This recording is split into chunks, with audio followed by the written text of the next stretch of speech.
Olá pessoal, tudo bem com vocês? Pra quem não me conhece, o meu nome é Gabriele Hayashi e hoje nós estaremos falando sobre como você pode fazer estágios internacionais durante a sua graduação com foco específico nas faltas. Então, como você pode ir sem estourar de falta, sem trancar a sua faculdade? Então vamos lá!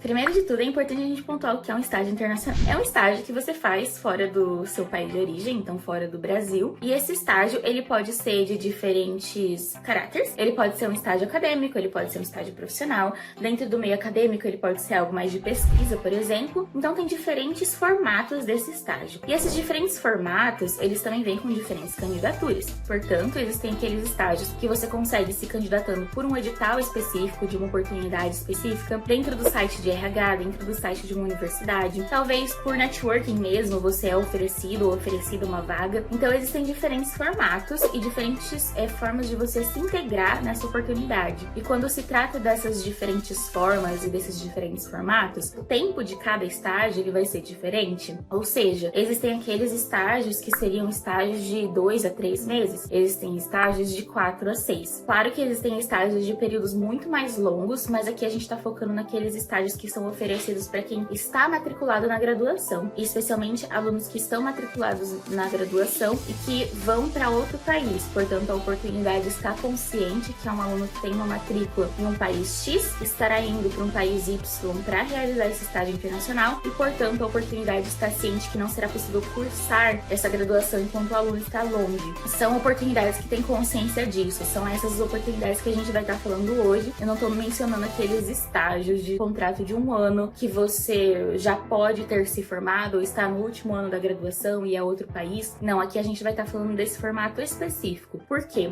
Porque eu vejo muitas pessoas enfrentando desafios no sentido de acham uma oportunidade legal, é um estágio de 3 meses, mas elas estão na graduação e não sabem o que fazer e devido a isso acabam não se candidatando. Justamente a essa dificuldade, no sentido de, o que eu faço se eu passar, entende? Então é por isso que a gente vai estar falando desse foco específico hoje. Bom, primeiro de tudo, é importante a gente pontuar como eu fiz, porque isso é com base muito na minha experiência. Pra quem não sabe, ao longo da minha graduação, eu participei de algumas oportunidades internacionais, dentro dessas incluindo estágios. E para esses estágios, para essas oportunidades, muitas vezes eu tive que sair algo no sentido de 2, 3, 4 meses da minha graduação. Eu sempre busquei conciliar, e aí vai a primeira dica, a minha ida com as férias. Então, na minha universidade, as férias aí eram nos últimos dias de junho, então na última semana de junho até a primeira semana de agosto. Esse é o período de férias. Então, eu costumava conciliar os meus estágios dentro desse período.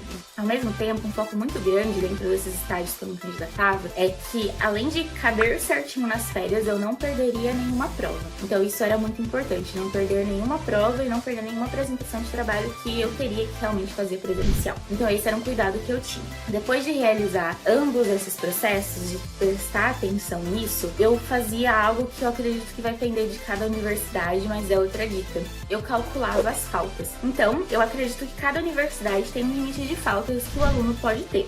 E esse limite de faltas, se você passar desse limite, você estoura aquela matéria, por exemplo. Então, era assim na minha universidade. Portanto, além de contar as férias, eu contava a questão das faltas. Então, eu contava especificamente quantas faltas eu poderia ter e somava isso às férias. Então era isso que eu fazia.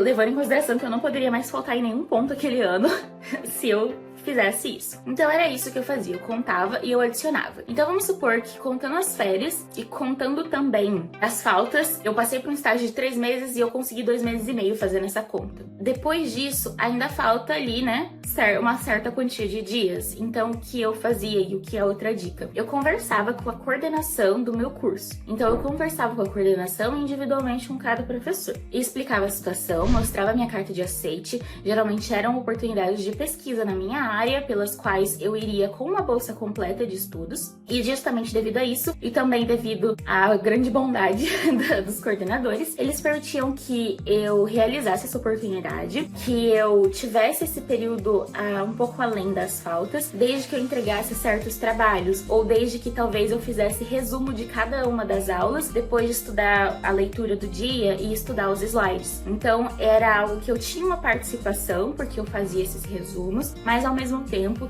que eu não estava presente na aula, mas eu estava aprendendo o conteúdo e mostrando exatamente o que eu aprendi. Algumas vezes eu fazia um quiz que era só pra mim, então tem professores que podem ter essa maleabilidade. Assim como tem colegas minhas que realizaram esse processo e passaram, né, desse limite de faltas, e os professores foram compreensivos também e ela não precisou nem entregar outras atividades. Até agora, quais dicas a gente acumulou então? Primeiro de tudo, preste atenção nas oportunidades que você está se candidatando, para que você se candidate para as oportunidades que elas vão percorrer certo período dentro das suas férias. Depois disso, calcule as suas faltas e adicione as faltas ao período para você ver quanto tempo você teria. Depois disso, você pode conversar com seus professores para ver as possibilidades que podem ser tomadas. Eu sempre conversei com os meus professores depois de eu ser aceita, porque eu já levava carta de aceite, etc. Já era algo plausível e ficava um pouco mais fácil de explicar. Mas se você quer conversar antes de se candidatar para ver se você se candidata ou não, também pode ser uma opção, algo realizável.